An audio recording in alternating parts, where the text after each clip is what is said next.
কালকে গেছিলাম বাজারে,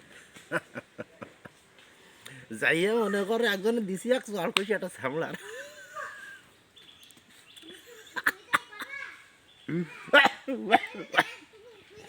দিলাম এক চল কইছে, তা আমার কিছু করছে না কেউ। ওই ছেলে আমার মাতৃ আছে, এলাকার লোক সব ধরিছে তারে, কথাই তুই মুরব্বীর সাথে ওরকম করতেছিস কেন? হ্যাঁ, তা আমি বললাম যে, ও বলছে যে আমি মারিছি ওর এক চল। তো কছে ওই ও মুরব্বী মানুষ একটা চল মারিস, তাই কী হয়েছে?